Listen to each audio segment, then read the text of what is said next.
Oke, mari kita mempersiapkan diri. Namo tassa bhagavato arahato sama sambuddhassa. Namo tassa bhagavato arahato sama sambuddhassa. Namo tassa bhagavato arahato sama sambuddhassa. Selamat pagi, Ibu Bapak, saudara-saudari yang berbahagia. Sukihontu Namo Buddhaya. Hari ini sangat berbahagia ya, kita bisa bersama-sama melakukan kebajikan. Tadi begitu indahnya ya, ibu dan anak ya, keluarga menyanyikan lagu Dharma kita ya. Jadi belajar Dharma juga bisa melalui lagu. Saya pikir mau diteruskan satu lagi. Indah sekali ya, apalagi bisa bersama-sama keluarga kita melakukan sama-sama kebajikan ya. Kalau hari ini bersama-sama dengan anak dan mama papa, mungkin ada ibu bapak yang anaknya ikut sekolah minggu ya, jadi bareng-bareng sama-sama melakukan kebajikan. Jadi dibiasakan setiap minggu, ayo kita sama-sama. Nanti kalau mau jalan-jalan setelah kebaktian gitu ya. Jadi hari Minggu dijadikan hari penuh berkah. Kita mencari berkah ya. Nah, mencari berkah itu datang ke wihara, menambah berkah dan menambah karma baik. Tabungannya bertambah, tabungan karma baik bertambah. Jadi salah satu berkah termulia ya adalah mendengarkan dhamma. Ya, mendengar dhamma pada saat yang tepat, pada saat yang cocok adalah berkah mulia. Nah, ibu bapak, saudara-saudari, hari ini sudah datang pagi-pagi ya, sudah siap-siap menambah kebajikan. Kita sama-sama melakukan kebajikan. Ya, sungguh bahagia. Hari ini saya akan sharing tentang 4 jenis manusia. Mungkin ibu bapak, saudara-saudari sudah tahu, sudah pernah mendengar ya, nggak apa-apa ya. Jadi kita selalu mengingat kembali. Kenapa? Karena mengingat kembali itu sangat baik. Yang tadinya kurang jelas jadi lebih jelas. Yang sudah jelas tambah mantap ya. Jadi kita bisa introspeksi ke diri kita. Kita masuk manusia yang mana ya. Jadi sebenarnya ada 4 jenis manusia yang diajarkan oleh Guru Agung Buddha ya di dalam Tamo Tama Sutta Anuttara Nikaya 485 ya. Jadi ada 4 macam manusia itu yang berasal dari gelap ke gelap ya. Kemudian ada manusia berasal dari gelap ke terang. Ada manusia yang berasal dari terang ke gelap. Ada manusia lagi menjadi terang ke terang. Nah, mungkin udah sering tahu ya. Jadi yang dimaksud gelap dan terang itu apa? Jadi gelap ini keadaan kehidupan yang kekurangan. Jadi seseorang itu terakhir kekurangan ya. Hidup di bawah garis kemiskinan, lahir dalam kesulitan ya, di orang tua yang susah, kemudian memiliki tubuh yang tidak sempurna ya, seseorang lahir seperti itu ya. Nah, apapun karma lahir kita ya, nggak masalah. Seseorang itu tidak karena membawa karma lampau sehingga terlahir di Jakarta, menjadi wanita, menjadi pria, menjadi orang Indonesia, menjadi orang Singapura ya. Itu semua adalah kaitan karma lampau. Itu nggak bisa diapa-apain karena kan kita nggak bisa menjaga kehidupan yang lampau ya. Jadi kita nggak bisa merubah gitu. Nah, apapun karma lahir kita saat ini, yang penting bagaimana saat ini kita bisa merubahnya ya. Dengan datang kebaktian, melakukan kebajikan itu bisa merubah kehidupan kita. Ya, jadi karma lampau itu hanya sebagian kecil ya yang mempengaruhi kehidupan kita ya.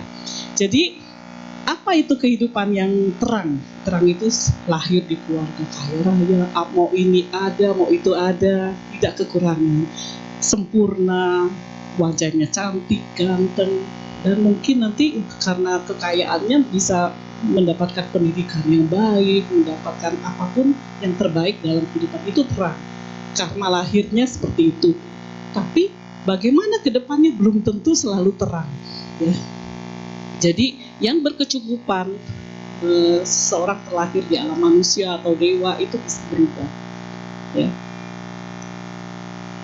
Nah, manusia yang pertama adalah manusia yang berasal dari gelap ke gelap. Ya, itu yang disebut tame tama parayanu. Ya. Jadi kehidupan lampaunya berbuat yang tidak baik.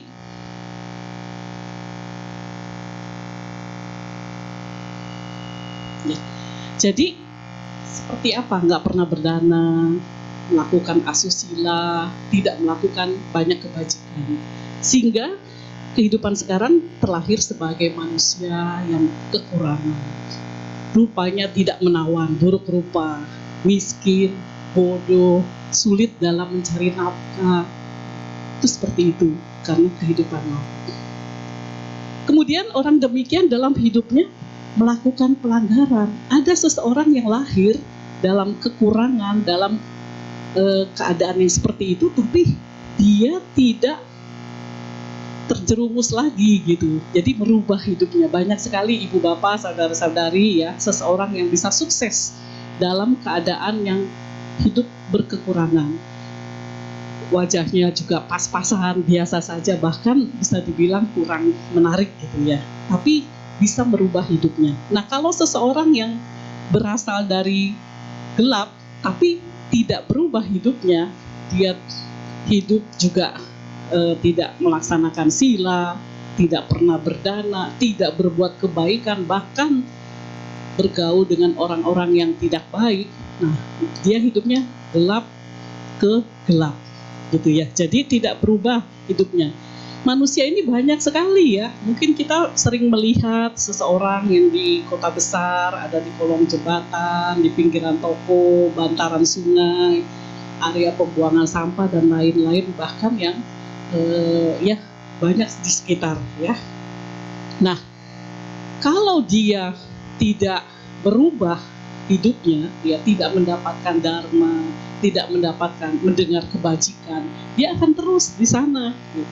Karena dia akan malas-malasan, kehidupannya seperti itu, ya sudah, merasa itu adalah takdirnya. Saya udah seperti ini, saya orang miskin, ya sudah, saya miskin. Tidak merubah kehidupannya. Tapi kalau seseorang yang dalam keadaan lahirnya miskin, kemudian datang ke wihara, aktif di wihara dengan kekurangannya, nggak bisa berdana, nggak apa-apa, berdana tenaga, dia merubah hidupnya. Nanti ada seseorang yang melihat, ya, wah ini anak inilah rajin, anak ini baik attitude-nya, akhirnya ada yang mengangkat sebagai karyawan. Karyawan kerjaannya baik, jujur, karena melaksanakan sila, akhirnya diangkat naik jabatan. Itu akhirnya berubah dari yang gelap menjadi terang, ya. Jadi bagaimana seseorang itu bisa merubah hidupnya dari yang gelap, ya. Oleh karena itu, yang bagi mereka yang kerap kali melakukan perbuatan buruk, kalau perbuatan buruk melalui ucapan, pikiran, dan perbuatan, dia akan menjadi gelap juga, ya. Dari gelap ke gelap. Ya. Nah, kemudian yang kedua ada manusia yang berasal dari gelap ke terang, ya, tamo joti parayanu. Jadi seseorang terakhirnya dalam kesulitan, orang yang tidak rupawan, miskin, tidak cerdas, ya, asal pas-pasan gitu ya.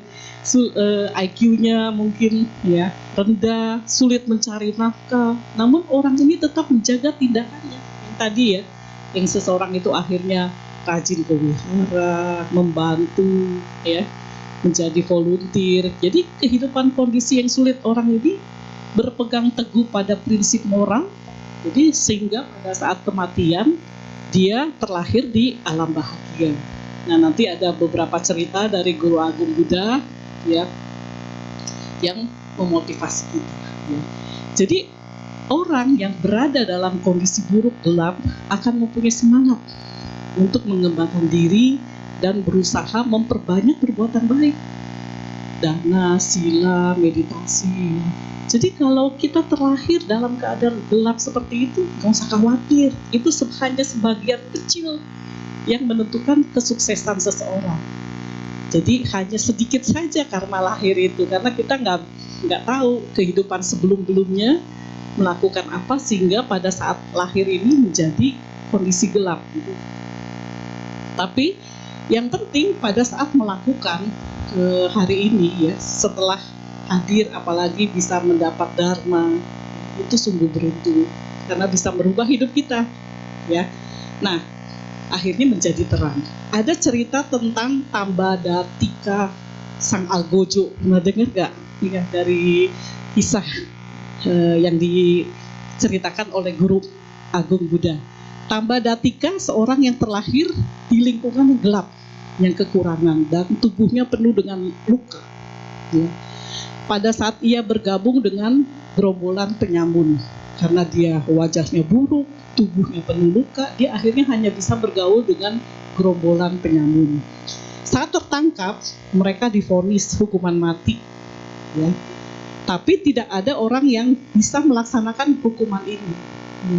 Akhirnya, ya, jadinya dari kepala penyamun sampai semua anggota yang ditangkap ditawari untuk menjadi eksekutor, ya, eksekutor yang melakukan pembunuhan itu, ya, hukuman itu, tapi nggak ada yang bisa.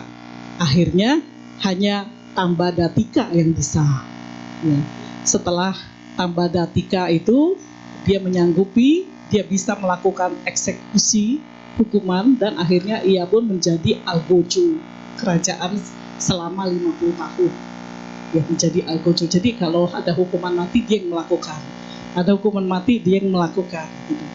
Nah, di hari ia pensiun, Bante Sariputta, ya salah satu murid Buddha, ya, yang baru saja selesai meditasi, atas dorongan rasa welas asih, beliau berpindah patah ke rumah Tambadatika.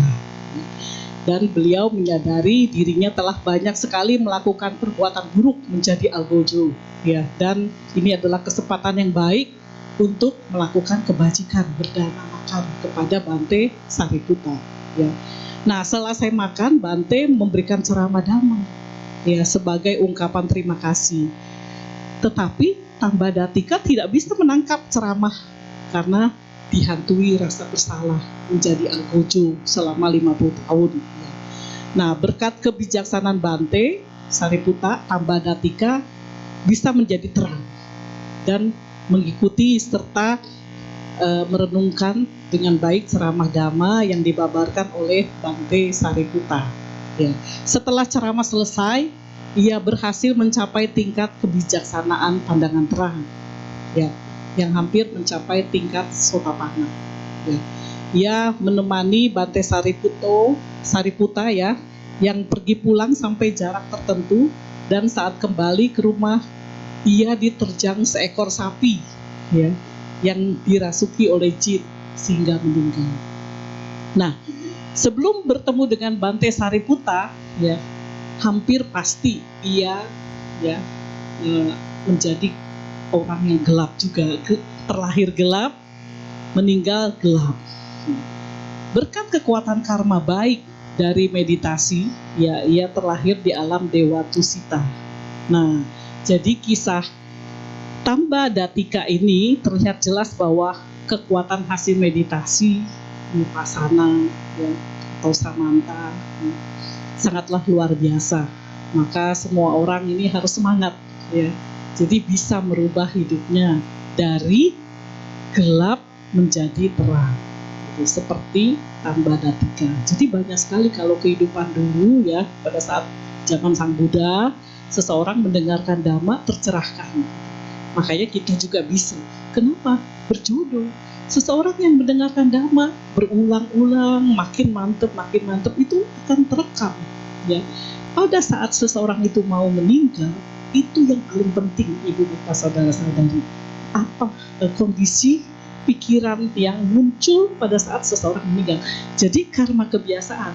Kalau kita aktif di wihara, melakukan sila, ya, melaksanakan sila, sering berdana, berbuat kebajikan, meditasi, pada saat mau meninggal, teringat hal itu, kebajikan itu yang membuat seseorang terlahir di alam bahagia. Makanya sangat penting sekali itu, ya. Jadi seperti Tambadatika, pada saat dia mau meninggal, dia masih teringat ajaran Guru Agung Buddha yang diajarkan oleh Bante Sariputta. Dia langsung terlahir ke alam bawah. Ada juga yang bertanya, Bapak Ibu saudara-saudari. Enggak, kalau gitu Ramani, kalau sekarang kita sering berbuat jahat, nanti pas ingat aja mau meninggal gitu ya, perbuatan baik ya gitu. Enggak bisa. Jadi itu memang sudah otomatis, kebiasaan itu yang muncul nanti apa yang teringat seseorang. Makanya kalau seseorang sering melakukan kebajikan, itu yang akan dia ingat pada saat meninggal. Makanya kalau ibu bapak, saudara-saudari, ada engkong, emak ya, nenek, kakek, orang tua, mama, papa yang atau famili yang mau meninggal, bisikan kebajikan yang dia pernah lakukan. Bisikan parita-parita, ajaran guru agung Buddha. Makanya sering ya ditayangkan, didengarkan. Karena itu pada saat seseorang akan meninggal, itu yang paling penting. Pada saat itu dia mengingat kebajikan. Ya, ini manusia yang tipe dari gelap ke terang. Ya, jadi bisa seseorang, banyak sekali kita mendengar seseorang kisah nyata dari seorang yang susah, wajahnya pas-pasan, IQ-nya biasa-biasa aja, tapi sukses dalam kehidupannya. Sukses itu adalah berkah karma baik yang dia lakukan. Jadi karma lahir tidak masalah. Yang penting saat ini perbuatan baik apa yang dilakukan itu yang akan nanti menjadi faktor penentu kesuksesan seseorang. Ya. Nah, ini ada manusia yang berasal dari terang ke gelap. Ya, Joti Tamo Parayano. Ya, banyak juga yang kita lihat dari kehidupan sehari-hari kita. Ya, kalau kategori terang menuju gelap, ya, adalah orang yang terlahir dalam keluarga berstatus sosial tinggi, makmur, kaya, rupawan, tidak sulit mencari nafkah, gampang, relasinya banyak, gitu ya, semuanya serba gampang, ya. Namun ia melakukan perbuatan buruk melalui pikiran, ucapan, dan perbuatan. Nah, akhirnya dia menjadi gelap pada saat akhir kehidupannya. Banyak sekali ya kita melihat seseorang artis ternama, terkenal, pejabat, luar biasa, orang kaya raya, pada saat melakukan pelanggaran sila, terekspos. Kalau artis ya terekspos, pejabat terekspos, langsung harta bendanya disita atau pamornya turun, reputasinya turun, sudah tidak ada karir lagi dimanapun. Kita harus melihat nama baik itu sangat penting, ya. Kalau ibaratnya jarum jatuh itu kedengeran, ya. Jangan sampai melakukan hal sedikit saja kesalahan, itu jarum jatuh kedengeran, ya. Jadi seseorang dari terang, kehidupannya asal lahirnya kehidupan kaya raya, rupawan, karirnya bagus, tapi akhirnya melakukan pelanggaran sila, turun. Akhirnya pada saat menemui kematian dia dalam keadaan gelap. Ya. Nah, jangan sampai seperti itu ya. Orang yang memiliki karma baik yang begitu luar biasa, tapi pada saat menemui kematiannya dalam keadaan gelap, ya.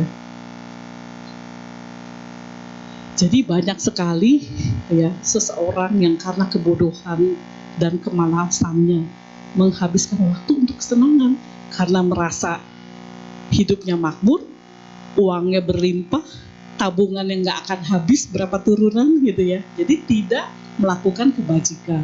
Akhirnya harta bendanya habis pada saat menemui kematian dia dalam keadaan gelap, ya. Banyak sekali orang seperti itu, jangan sampai ya. Jadi seseorang sudah memiliki karma lahirnya bagus, tapi tidak memanfaatkan. Jadi disia-siakan. Ada cerita, satu keponakan laki-laki, Anathapindika. Pernah dengar ya? Anathapindika, seorang saudagar kaya raya ya. Nah, ini keponakannya ya. Jadi kisah ini diceritakan oleh Buddha kepada Anathapindika di Wihara Jetavana. Sehubungan dengan kisah keponakan laki-lakinya. Jadi suatu ketika Anathapindika datang kepada Sang Buddha dan menceritakan keluh kesah tentang keponakan laki-laki yang sangat malas dan hanya menghabiskan waktu dengan berfoya-foya. Dia menghabiskan warisannya sebanyak 40 krores. Ini zaman dulu ya, 1 krore itu 10 juta. Ya, jadi kalau 40 kali 40, 400 juta keping uang emas. Zaman dulu pakai uang emas gitu ya, keping. Seperti Anatapindika menutupi tanah ya untuk membangun wihara itu dengan keping emas ya. Dan selalu si keponakannya itu berhura-hura. Nah, kemudian setelah uangnya habis, warisannya habis, ya dia datang ke pamannya Anatapindika minta uang lagi ya. Nah, Anatapindika kasih karena keponakan ya, dikasih 1000 keping uang emas dan diberitahu untuk menggunakan uang tersebut dengan baik gitu ya. Untuk berdagang, untuk modal gitu.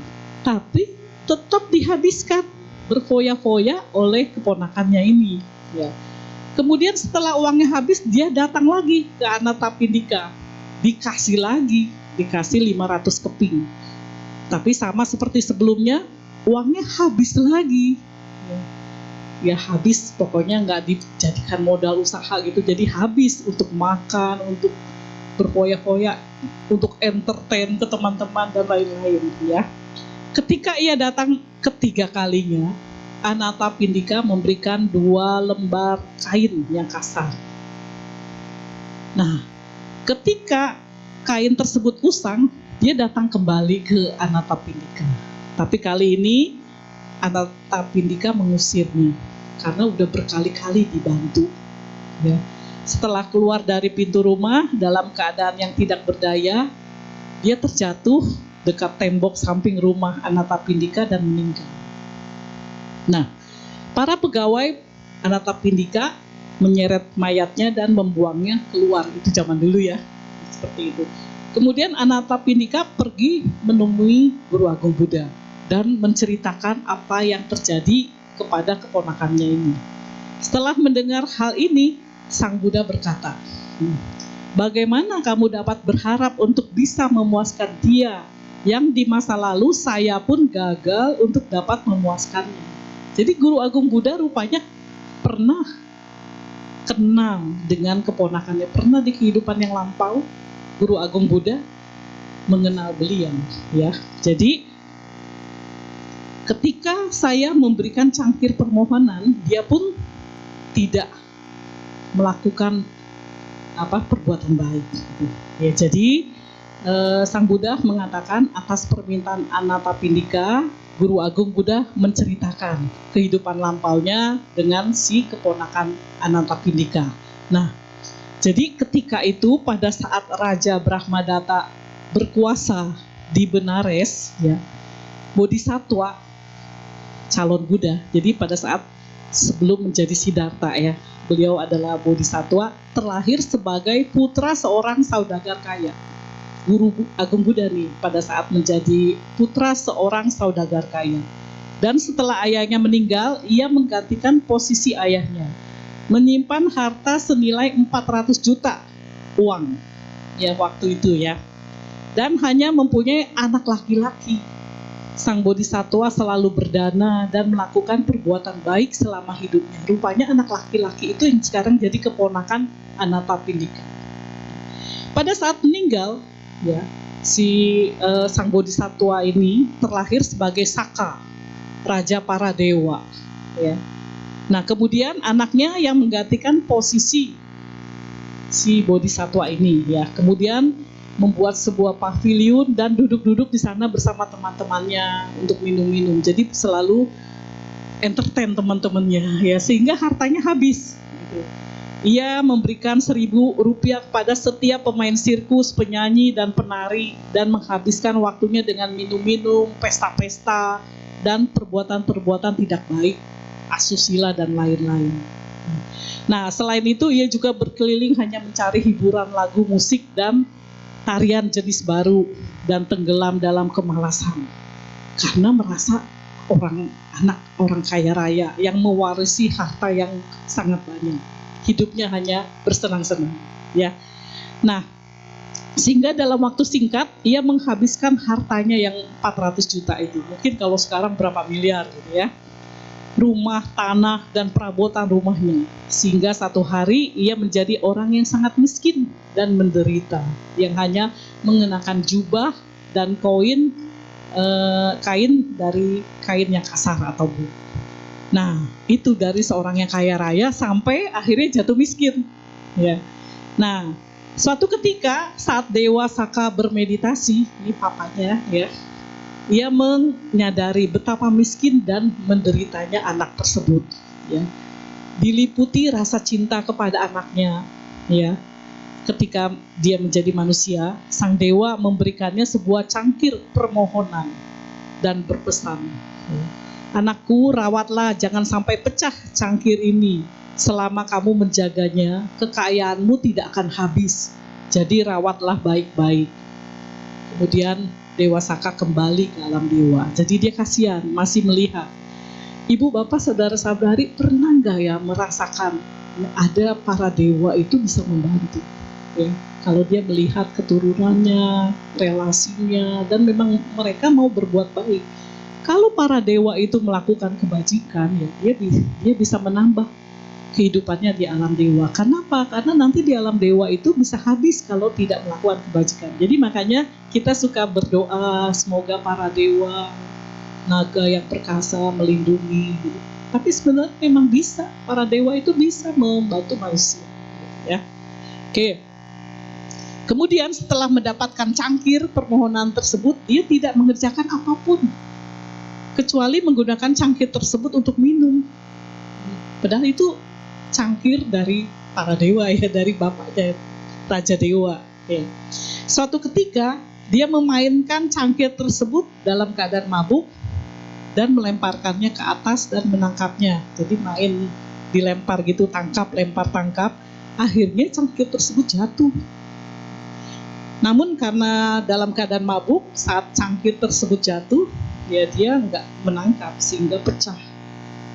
Akhirnya dia pun jatuh miskin kembali. Karena itu diberikan dewa ya untuk kehidupan dia.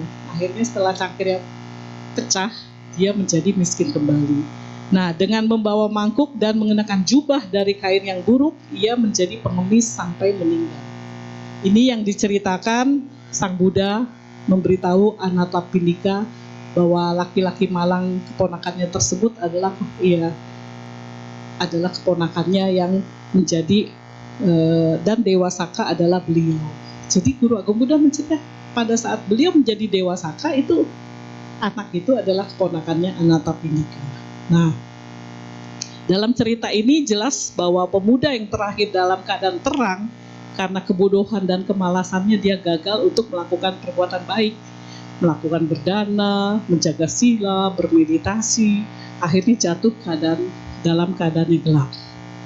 Nah, hal ini banyak terjadi dalam kehidupan kita. Seseorang yang terlahir kaya akhirnya jatuh miskin. Ya, jangan sampai seperti itu ya. Jadi kalau sebagai orang tua harus memberikan pendidikan yang baik, bagaimana mengelola bisnis, ya, bagaimana dia menjaga kekayaannya, jangan sampai habis. Ya. Oke, yang keempat, manusia dari terang, ya, ke terang. Joti-joti parayana. Ya, jadi orang jenis keempat ini sama dengan nomor 3. Perbedaannya mereka sering melakukan perbuatan baik.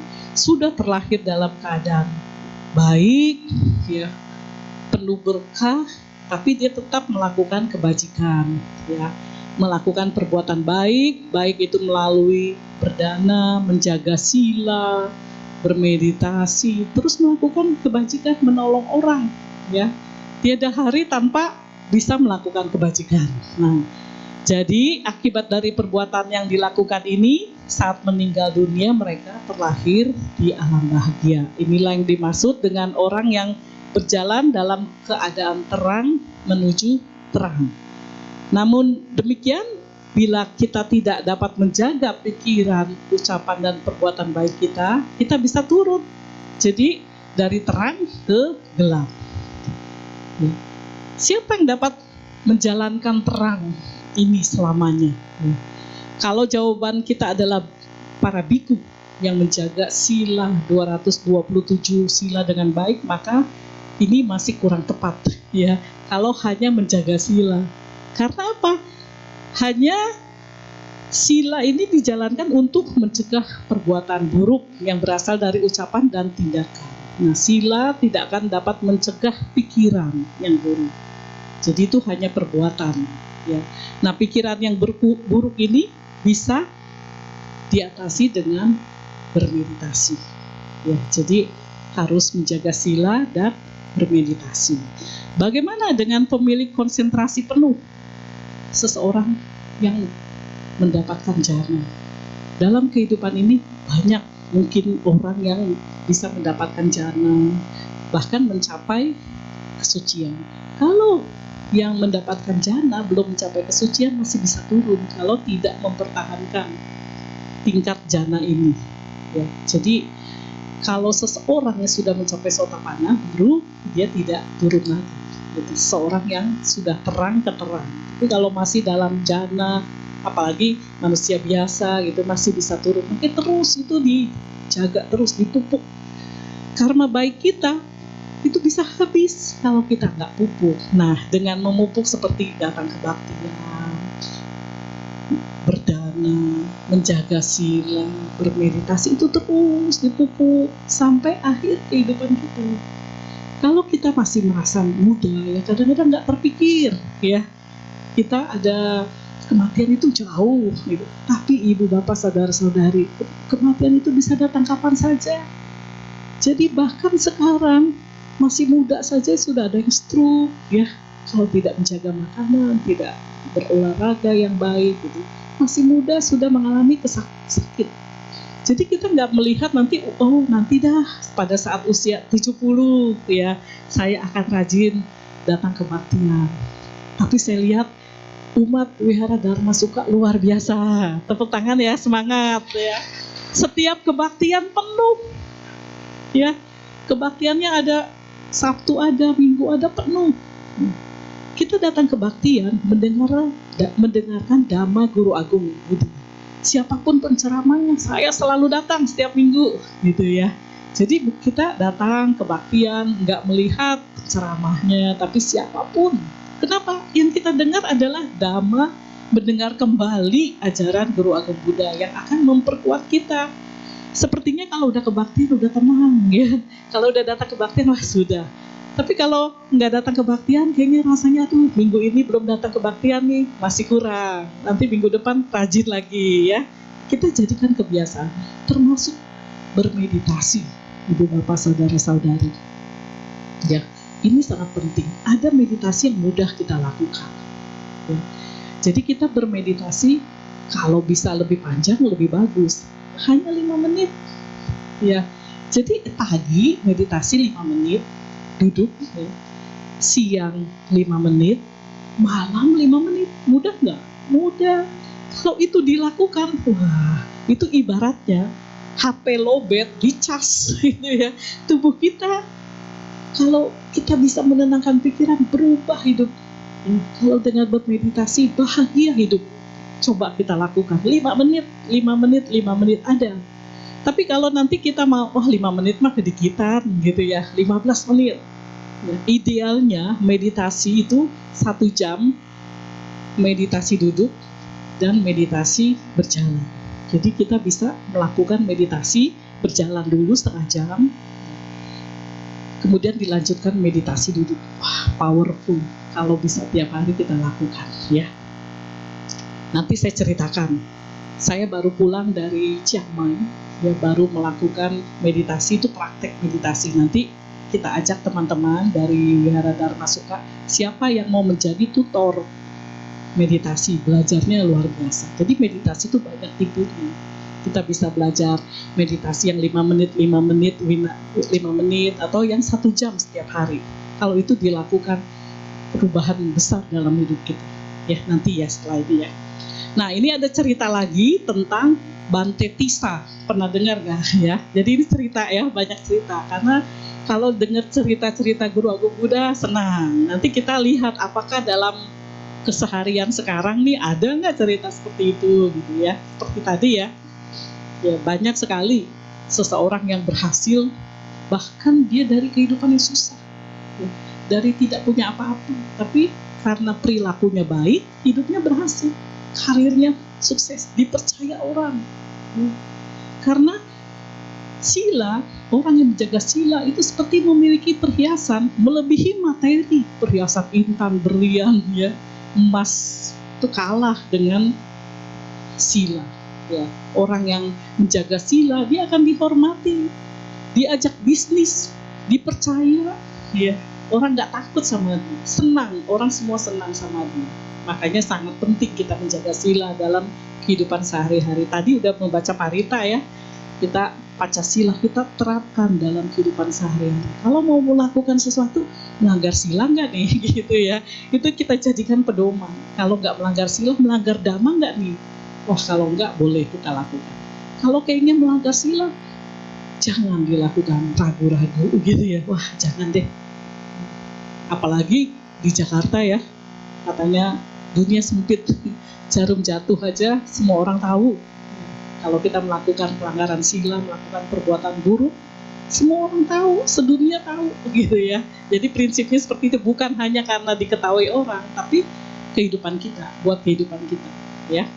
Nah, ini Bante Tissa ini, ya, tinggal di kota Sawati, dan pada satu hari ia mendapatkan jubah yang bagus. Jadi seorang biku mendapatkan jubah, gitu, senang ya, merasa sangat puas. Ia berencana memakai jubah tersebut besok, keesokan harinya. Tapi sayangnya ia meninggal malam itu juga. Nah, karena kemelekatannya terhadap jubah tersebut, dia nggak mau jauh dari jubah itu ya. Setelah terlahir, beliau terlahir menjadi seekor kutu. Menjadi seekor kutu loh, bisa dari seorang biku menjadi seekor kutu dan tinggal dalam lipatan jubah tersebut. Jadi kutu ya di dalam jubah. Karena ia tidak mewariskan jubahnya tersebut kepada siapapun, ya biasanya jubah itu akan dipotong-potong, dibagi-bagi kepada para biku yang lainnya. Ya.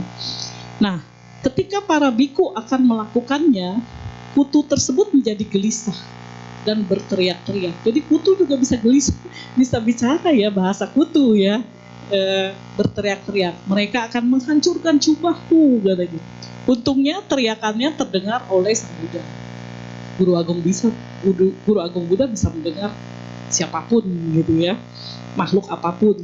Maka beliau meminta seseorang untuk memberitahu para biku untuk tidak melakukan pemotongan jubah tersebut. Baru nanti setelah hari ke-8. Jadi setelah 7 hari baru jubahnya dipotong. Nah, para biku mengikuti petunjuk yang diberikan oleh Guru Agung Buddha dan melakukan pembagian jubah pada hari ke-8. Ini cerita Bante Tissa. Setelah mereka melakukan pembagian jubah, mereka bertanya kepada Sang Buddha, kenapa harus sampai 7 hari gitu, baru hari ke-8 jubahnya dipotong-potong. Jadi Sang Buddha memberitahu para biku bahwa Bante Tissa melekat pada jubah tersebut dan ketika ia akan meninggal dan sebagai akibatnya dia terlahir sebagai kutu, tinggal dalam lipatan kain tersebut karena terikat, ya. Ketika kalian akan melakukan pembagian jubah tersebut, dia merasa sangat menderita dan berlari ke sana kemari dalam lipatan jubah. Guru Agung bisa melihat ya. Jika kalian melakukan pembagiannya pada saat itu, dia akan merasa sangat kesal kepada kalian dan akibatnya dia akan terjatuh ke alam neraka. Sekarang dia telah terlahir di alam Dewa Tusita. Dan karena itu, saya mengizinkan kalian mengambil jubahmu. Jadi sesungguhnya biku kemelekatan itu amatlah berbahaya. Jadi seorang biku pun bisa terlahir di alam rendah kalau terikat, ya. Bagaikan karat yang merusak besi tempat dia berasal.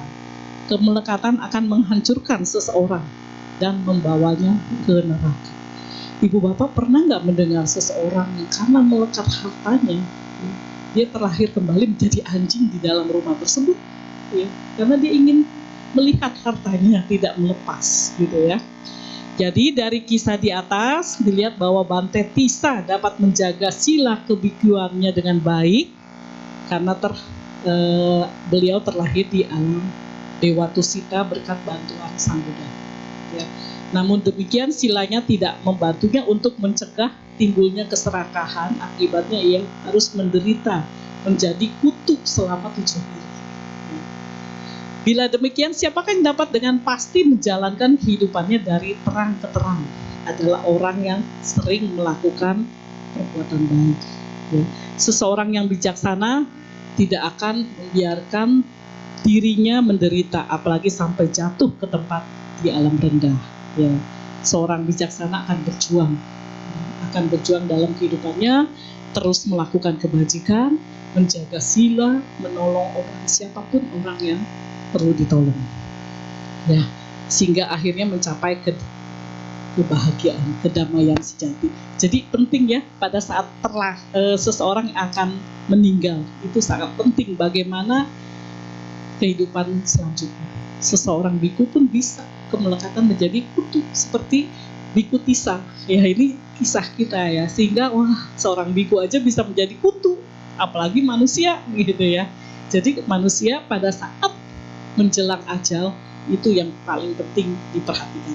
Itu nggak bisa dibikin-bikin, nggak bisa dibuat-buat.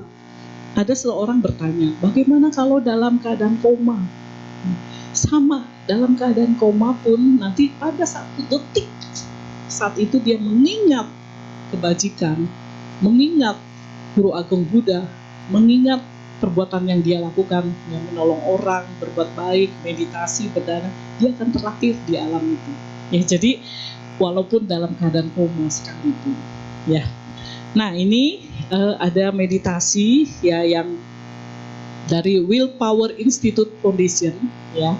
Beliau dari Bante Wiryang, Somdet Pranyanau Wajirondom Wiryang Sirintaro, ya, beliau guru. Nah, ini muridnya ada ribuan di seluruh dunia. Jadi kemarin saya baru mengikuti, nanti saya ajak teman-teman dari Wihara Pluit Dharma Sukha, siapa yang mau belajar meditasi, dan ini tujuannya selain untuk diri sendiri nanti bisa mengajar. Hanya instruksinya dalam bahasa Inggris. Ini yang lama ya, nanti yang baru akan diterbitkan sesuai nanti kalau ada yang berminat gitu. Instruksinya memang dalam bahasa Inggris. Itu hybrid dari Thailand. Jadi nanti di Thailand, Bangkok, Pattaya, Jakarta ya bareng. Kalau dari Pluit Dharma Sukha misalnya ada 10 orang nih yang berminat boleh. Ini free. Nanti kalau ada yang bisa translate, bantu translate ya, tapi memang instruksinya bahasa Inggris karena internasional. Jadi setiap hari Sabtu Minggu, ibu bapak saudara-saudari yang mau dari jam 8 pagi sampai sore jam 4, kadang-kadang minggu lebih awal. Nah, latihan itu bukan hanya kita harus menjadi tutor, tapi untuk diri sendiri. Kalau ada yang berminat boleh, karena akan dibuka batch berikutnya selama 6 bulan, harus setiap Sabtu Minggu. Boleh bolos nggak? Boleh, tapi ada 25% maksimal. Kalau ada kegiatan, ada pergi keluar kota atau kemana, kan kita nggak selalu ikut ya, boleh, tapi nggak boleh melebihi 25%. Karena ini ketat. Itu dikupas tuntas selama 6 bulan itu tentang meditasi. Bagus sekali. Ya, kalau Bapak Ibu saudara-saudari ada yang berminat, boleh nanti hubungi. Ya, nanti yang ngajar dari Thailand langsung ya, pakar-pakar meditasi. Jadi selama 6 bulan, nah nanti kita diajarkan meditasi yang mudah kita lakukan, yang 5 menit setiap hari ya. Ibu bapak saudara-saudari bisa lakukan pagi 5 menit. Kita lafalkan Budo, atau apapun objek yang Anda senang, metta, cinta kasih, atau pernafasan boleh. Tapi 5 menit pagi, siang, sore, terus itu kita lakukan baik. Kemudian setelah itu kita tingkatkan lagi menjadi meditasi jalan 30 menit, meditasi duduk 30 menit. Kalau nggak sempat bagaimana? 15 menit jalan, 15 menit duduk pagi. Siangnya atau sorenya, malamnya 15 menit jalan, 15 menit duduk. Jadi hanya 30 menit, 1 jam cukup. 1 hari, tapi setiap hari dilakukan. Itu akan meningkatkan mind power kita. Karena untuk meditasi ini akumulatif mind power, jadi menambah main power gitu. Wah, itu luar biasa. Nanti itu muridnya seluruh dunia, ya. Ini kemarin kita ada 3 tes, ya. Ini saya share karena siapa tahu nanti ada yang berminat. Jadi ada tes tertulisnya juga nanti diajarkan, ya. Pasti lulus, ya.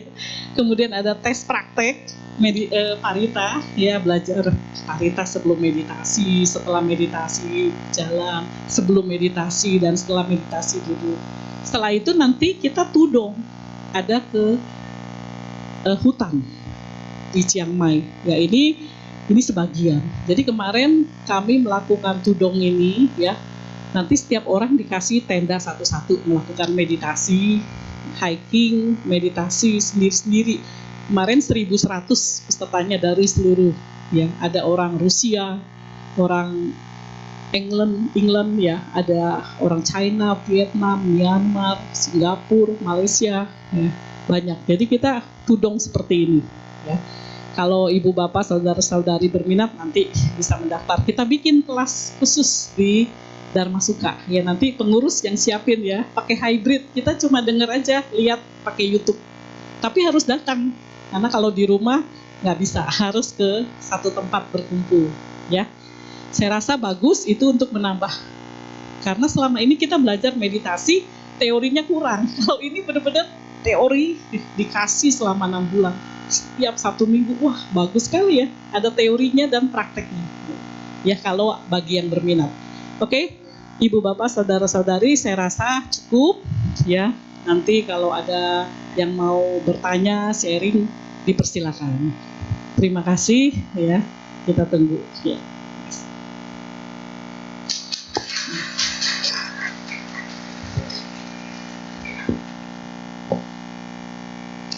Baik, demikian ceramah damai yang telah disampaikan oleh Ramani Lima Jatini. Masih ada beberapa menit diselingi sesi tanya jawab. Sambil menunggu pertanyaan masuk dan mempersiapkan pertanyaan, mari kita buka kembali buku tuntunan penjabakti kita. Kita nyanyikan sebuah lagu bersama-sama.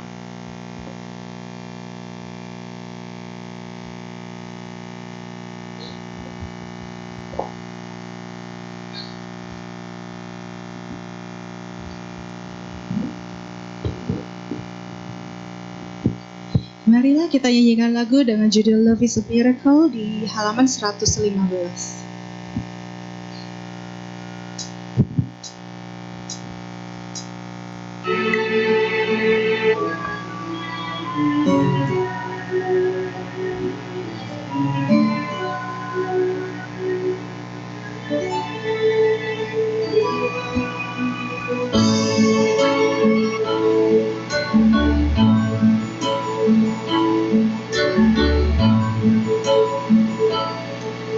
Di dalam kehidupan yang serba tak pasti, hidup pun kian terasa sulit. Hati yang resah terus berkelana hanya untuk mencari kedamaian.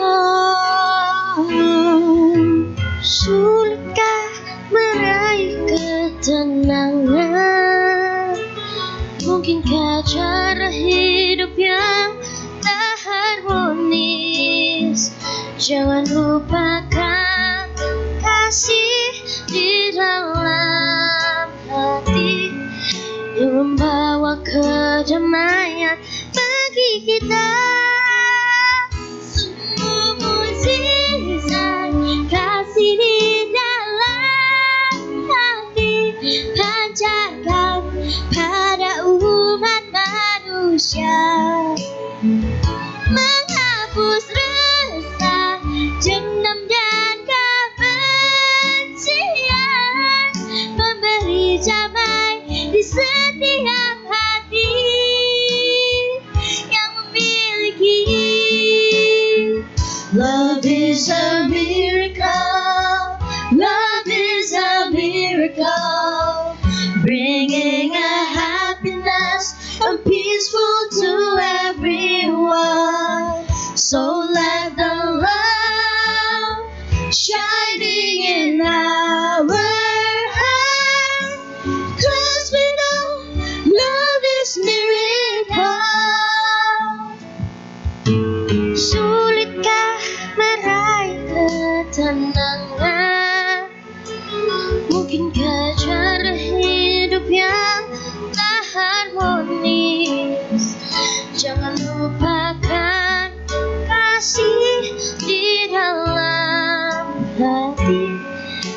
membawa kedamaian bagi kita. Sungguh mukjizat kasih di dalam hati, pancarkan pada umat manusia, menghapus rasa dendam dan kebencian, memberi damai di setiap hati yang memiliki. Love is a miracle. Love is a miracle. Bringing a happiness and peaceful to everyone. So let the love shining in our heart. 'Cause we know love is miracle. 爱是那么神奇，爱是那么神奇，带给我们快乐、幸福和平静的感觉，让这份爱挂在我们心，因为爱是那么神奇。我知道爱那么神奇。Terima kasih.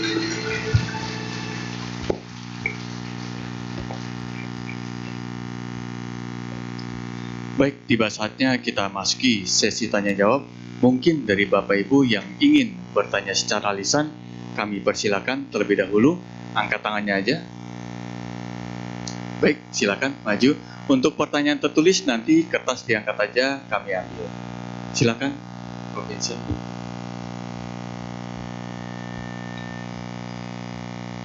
Itu Mani, terima kasih banyak atas tanya lisannya, luar biasa. Saya memiliki 2 pertanyaan Pak Mani. Pertama terkait mengenai gelap terang ya.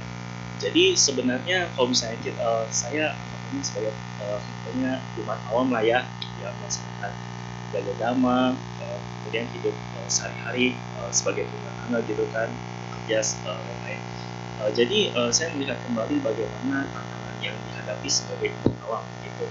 Jadi misalkan ditanya, kan misalnya mesti melakukan hal-hal yang melanggar sila ataupun hal buruk gitu kan, terus saya kembali gitu merefleksi, kenapa apanya masih melakukan gitu, masalahnya di mana? Terus saya baik mencari alasan-alasannya gitu kan.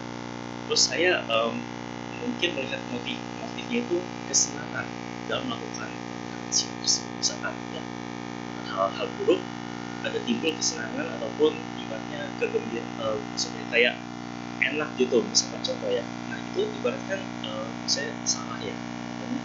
Tapi itulah yang anggapannya kenapa masih melakukan, karena enak gitu. Jadi orang kan ibaratnya contoh misalnya banyak mencari enak gitu kan.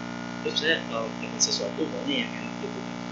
Jadi anggapannya terlepas itu misalnya contoh baik atau buruk, yang penting enak dulu gitu misalkan. Nah ini kan udah salah sebenarnya. Jadi gimana anggapannya supaya dalam orang yang anggapannya menemui kesenangan ataupun yang rasa enak di dalam perbuatan salah, buruk ataupun yang melanggar sila ini, supaya enaknya itu benar-benar dikat, hilang sama sekali, dan sampai di tahap kapok untuk melakukan hal tersebut. Itu tipsnya bagaimana. Dan kalau untuk melakukan perbuatan baik, ada juga masalahnya yang kenapa seorang anggapannya ini perbuatan baik itu bagus sekali, manfaatnya luar biasa, bahkan ada kesenangan dalam perbuatan baik itu ada. Tapi ada juga di tahap di mana orang yang bisa melakukan sampai di tahap jenuh, ataupun misalkan melakukan bahkan sampai ada di tahap misalnya contoh kapok juga. Contoh misalnya ketika dia melakukan perbuatan baik, tapi anggapannya buahnya itu tidak dia benar-benar bisa manfaatnya dalam kehidupan dia sehari-hari, makanya dia anggapannya tidak menemukan rasa kesenangan dan keenakan di dalam melakukan perbuatan baik. Nah itu yang anggapannya jadi mix match, sehingga dalam keseharian ya orang anggapannya cenderung ya tidak melakukan seperti yang ke tahap yang terang itu.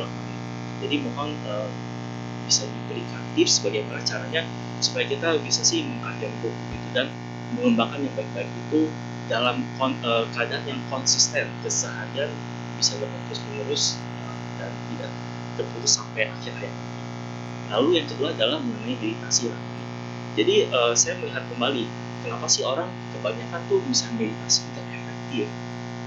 Saya melihat kembali kan ibaratnya meditasi itu banyak objeknya gitu kan. Nah saya melihat kembali analisa juga gitu kan kondisi saya. Kenapa ya anggapannya kok meditasi ada cocok-cocoknya gitu. Dan benar saya mungkin pertama bisa simpulkan bahwa keadaan kondisi seseorang itu sangat menentukan untuk pengambilan objek yang tepat. Jadi anggapannya orang yang berbeda itu ada yang sebaiknya dianjurkan untuk menempuhi suatu objek terlebih dahulu. Jadi anggapannya kan yang misalkan keseringan yang di kelas meditasi itu dipukul ke satu objek, di mana bisa jadi orang yang banyak yang pesertanya itu kondisi batinnya ataupun masalah yang dihadapi itu berbeda-beda, sehingga anggapannya ketika dipukul rata satu objek itu nggak masuk. Jadi anggapannya tuh harus benar-benar spesifik dulu orangnya ini kena ada masalah apa, kemudian digali, oh ini ada masalahnya, cocoknya objek ini dulu yang difokuskan sampai anggapannya bisa terselesaikan. Nah, baru ke step selanjutnya di mana sampai ya anggapan dari sampai sampai vipassana bawana gitu, itu berjenjang. Nah, jadi ada tips dari Ramani gitu bagaimana seseorang itu benar-benar bisa menggali objek meditasi paling tepat untuk dirinya sendiri sehingga bisa berjenjang dan yang goalnya itu ke vipassana. Itu saja. Terima kasih Ramani.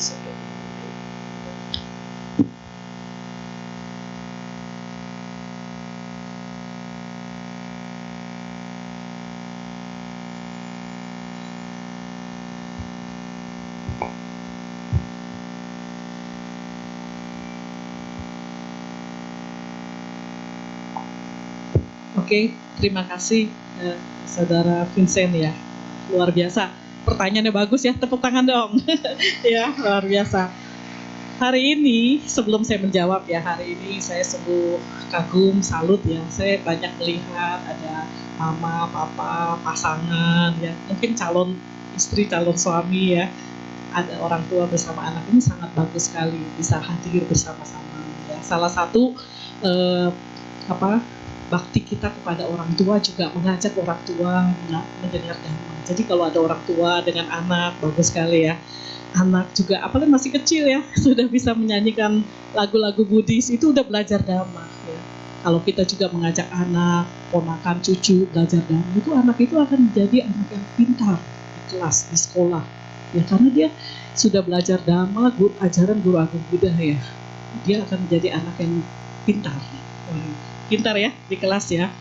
Dan apalagi dia melatih meditasi walaupun sedikit-sedikit karena masih kecil ya, itu akan konsentrasinya bertambah. Dia akan bisa mencerna, menerima pelajaran dengan baik, dia akan mengingat dengan baik. Jadi sangat bagus sekali. Apalagi yang pasangan ya, yang baru mau menikah, wah sama-sama datang ke wihara, mendapatkan pacar sama-sama Buddhis ya, karena salah satu syarat untuk bahagia dalam pernikahan adalah sama-sama ya. Ramani gimana kalau yang nggak sama gitu, kalau memang masih bisa diusahakan sama lebih baik, karena apa ya, karena sama sada itu sama keyakinan. Kalau udah sama keyakinan lebih enak dalam membahas, dalam berpikir, berbuat sesuatu ya udah sama gitu. Apalagi kalau berbeda ya nanti makin banyak masalah saya rasa. Jadi sangat bahagia sekali ya melihat ibu bapak, saudara-saudari dah hadir hari ini bersama keluarga. Tadi pertanyaan Bro Vincent, nah ini juga banyak ditanyakan, mungkin terjadi ya.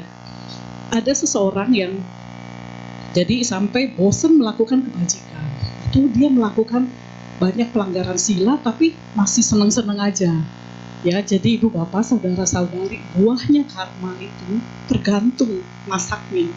Jadi kok kita melihat ini orang sering melakukan pelanggaran sila, sering berbuat buruk, jahat, kok happy-happy aja, makin kaya, ya makin bahagia kelihatannya, tapi sering melakukan perbuatan buruk. Itu adalah buah karma yang lampau, yang masih ada saat ini. Tapi buah karma yang sekarang dilakukan belum berbuah. Jadi sehingga kata Vincent tadi kok belum kapok, dia masih senang. Karena perbuatan yang dilakukan ini belum berbuah, belum masak. Bagaimana cara masaknya nanti pada satu waktu akan berbuah. Itu yang akan membuat seseorang, ada yang pernah sampai jatuh di dasar yang paling dalam gitu. Pernah nggak ya? Wah, tadinya happy, bahagia, kaya raya, terus sampai jatuh sejatuh-jatuhnya. Bisa. Itu pada saat karma buruknya berbuah, ya. Pada saat seseorang yang belum karma buruknya berbuah, misalnya dia melakukan pelanggaran asusila, tapi keluarganya nggak tahu, istrinya nggak tahu, suami nggak tahu, ya senang-senang aja gitu. Tapi pada satu sisi pasti nanti akan berbuah karma buruknya diketahui. Seorang pejabat, seorang artis akhirnya ketahuan gitu. Akhirnya itu pada saat itu berbuah di dunia ini ya, saat kehidupan sekarang. Itu akhirnya mereka kapok, baru menyesali perbuatannya, atau seorang yang melakukan korupsi, senang-senang aja selama belum ketahuan, dia bisa melakukan apapun dalam dengan uang korupsinya, belum ketahuan, belum berbuah, tapi pada satu titik nanti akan berbuah. Bagaimana kalau nggak berbuah sampai meninggal? Ya, seseorang yang melakukan perbuatan itu karena berkah karma buruk, karma baiknya kehidupan lampau masih ada saat ini, tapi nanti pada kehidupan selanjutnya dia pasti akan mendapatkan buah karmanya. Jadi pada saat nanti terlahir di keluarga yang miskin, menjadi orang miskin. Nah, itu seperti itu ya Bapak Ibu, saudara-saudari. Perbuatan apapun yang kita lakukan, kalau perbuatan buruk pasti berbuah. Perbuatan apapun, perbuatan baik pasti berbuah baik. Cuma tinggal tunggu masaknya. Jadi itu yang nanti menjadi pedoman kita, menjadi rem kita. Ya. Walaupun sekarang melakukan pelanggaran semua sila, perbuatan tidak baik, senang-senang aja, tapi pasti satu saat itu semua akan berbuah. Tidak berbuah. Ya, jadi seluruh pasti berbuah, cuma bukan di kehidupan sekarang, bukan ke sekarang, tahun ini, bisa aja 2 tahun lagi, 3 tahun lagi, 10 tahun lagi, 20 tahun lagi berbuah, tergantung masaknya. Ya. Itu yang memotivasi kita. Jadi kalau kita melihat orang melakukan perbuatan buruk, tapi kok senang-senang aja, gitu. Masih dia memiliki timbunan karma baik kehidupan lampau, tapi yang sekarang belum ketahuan. Tapi satu saat pasti akan berbuah karma buruk. Ya, jadi seperti itu. Ya, Vincent, bagus sekali pertanyaannya, karena kita sering melihat, kok saya kayaknya nggak pernah berbuat jahat, kenapa saya sekarang lagi susah terus gitu ya. Nah, itu nggak usah khawatir Ibu Bapak, terus berbuat baik. Pasti nanti perbuatan baiknya berbuah, sehingga yang tidak baiknya ini akan habis. Nah, tinggal nanti buah yang baiknya, gitu ya. Jadi nggak usah sedih gitu, nggak usah merasa kapok berbuat baik ya. Terus saja berbuat baik, pasti berbuah. Itu seperti kalau orang jatuh tuh di kasur empuk. Jadi nanti ada karma buruk berbuah, nggak terasa, kayaknya lancar-lancar aja gitu. Kayaknya nggak ada yang susah-susah gitu. Kenapa? Karena buah karma baiknya berbuahnya pas saat dibutuhkan. Pada saat membutuhkan seseorang, bantuan seseorang, langsung dibantu. Tapi kalau nggak ada buah karma baik, Ibu Bapak, kita mau minta tolong orang juga nggak ada yang bantu. Nggak ada yang bantu kalau tidak ada perbuatan baik. Pada saat kesusahan, pada saat jatuh, pada saat kehilangan pekerjaan, sulit gitu. Kalau tidak ada timbunan karma baik. Tapi kalau ada timbunan karma baik, jatuh, bangun lagi, makin lebih makmur, makin maju, makin jaya karena perbuatan baiknya. Ya. Oke, Vincent itu ya. Kedua, untuk meditasi ada yang disebut shopping meditation. Shopping meditation itu artinya apa? Kita belajar. Guru A ngajarin vipassana, guru B samatha, guru C ngajarin pernapasan, ngajarin cinta kasih, objek, macam-macam ya, banyak objek. Jadi itu nanti dilihat kecocokan kita. Kita cocoknya mana? Memang pada saat diajarkan, guru kan nggak tahu si A, si B senangnya seperti apa. Tapi diri kita yang, saya cocoknya dengan metode ini, saya cocoknya dengan metode ini, gitu ya. Jadi biasanya dimulai dari meditasi samatha bhawana yang lebih bisa dilakukan, meditasi cinta kasih. Setelah itu baru masuk ke vipassana. Kalau memang langsung ke Vipassana biasa orang agak berat gitu. Ya, jadi belajarnya yang meditasi cita kasih dulu, yang lebih mudah dilakukan. Setelah itu baru lebih naik ke Vipassana. Ibu bapak bisa lakukan itu. Jadi kalau meditasi senengnya, wah kayaknya saya cocok dengan meditasi cinta kasih, itu terus lakukan. Tapi kalau mau shopping gitu ya, belajar yang lain gitu, belajar meditasi lain boleh aja. Nanti lihat kecocokannya. Jadi itu cocok-cocokan sih. Jadi kita cocoknya dengan guru siapa. Kalau bisa memang belajar meditasi ada gurunya. Jadi kita ikuti metode dia, oh cocok terus gitu. Sampai kita mendapatkan manfaat. Ibu bapak saudara-saudari, walaupun gak mendapatkan manfaat, meditasi aja gitu ya. Aduh saya belum susah. Lama-lama itu pikiran itu akan bisa mengikuti. Pertama susah konsentrasi, pertama meditasi. Terus lakukan kok jadi mudah. Dulu 5 menit aja kayaknya udah kesemutan, sakit kaki. Tapi meditasi itu ibu bapak gak harus bersila. Duduk di kursi, yang penting kakinya ke lantai ya. Bagi yang gak bersila, apalagi bagi yang sudah usia, terus saja bermeditasi seperti itu. Badannya jangan menyender ke bangku gitu. Meditasi duduk bisa. Jadi yang kita bisa lakukan pokoknya meditasi aja. Vincent lakukan aja meditasi. Walaupun belum ada manfaatnya, merasa kayak belum, tapi lama-lama pasti akan, karena itu akumulasi. Jadi mind power, pikiran kita itu akan terakumulasi. Pertama memang sulit, terus saja dilakukan. 5 menit, 10 menit, 15 terus dilakukan, pasti akan mendapat. Nanti lama-lama, lagi capek, lagi apa, saya banyak tuh ada teman, dia udah habis sibuk, sebentar ya, dengan meditasi sebentar, wah langsung dia kayak HP tuh dicas full baterai lagi, seger lagi, sehat lagi gitu. Itu seperti itu sih.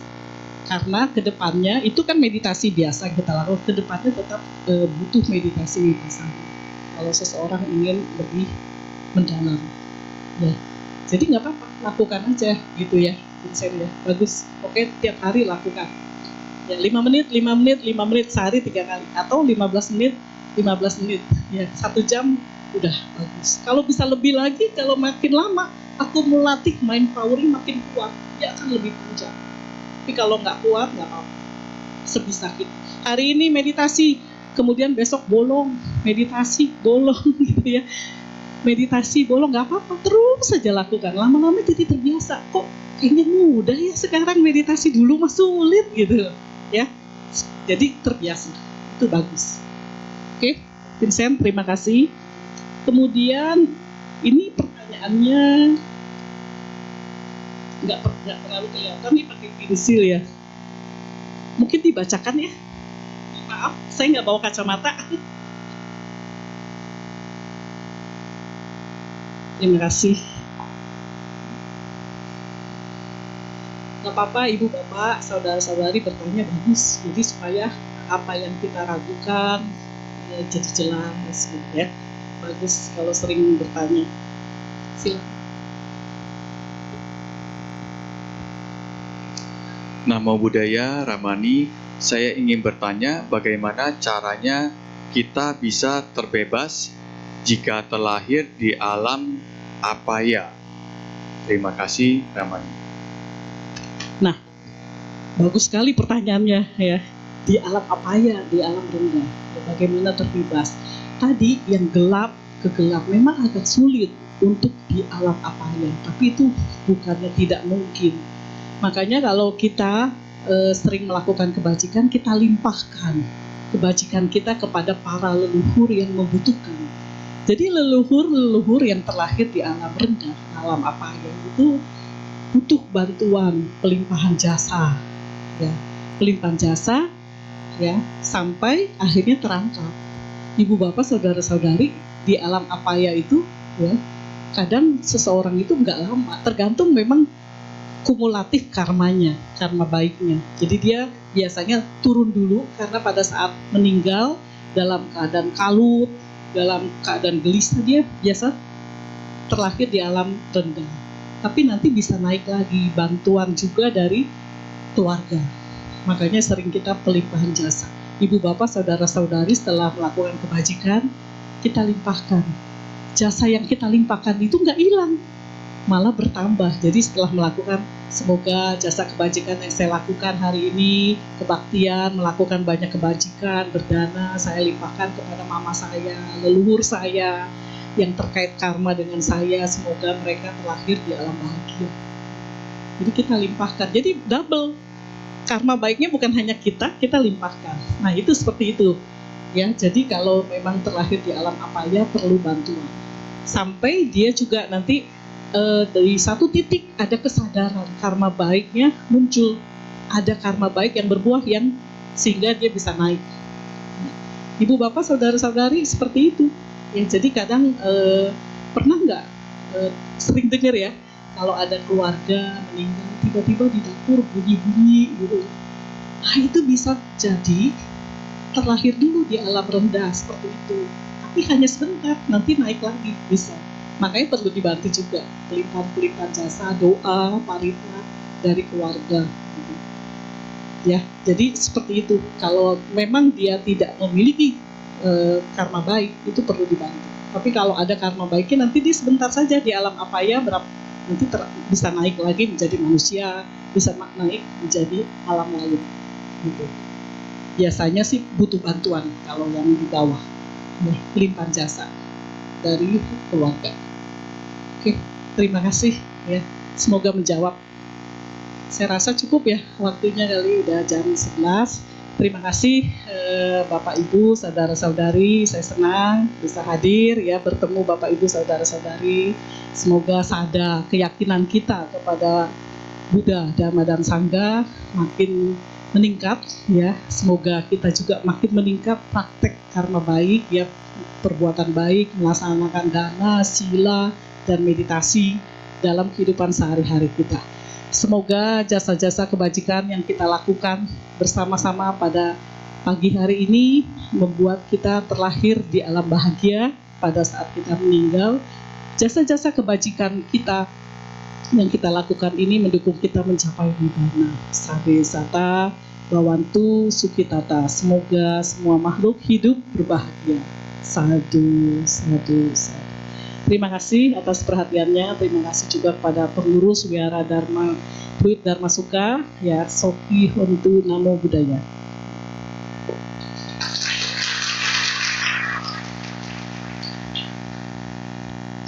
Baik, demikian ceramah Dhamma yang telah disampaikan oleh Ramani Lima Jatini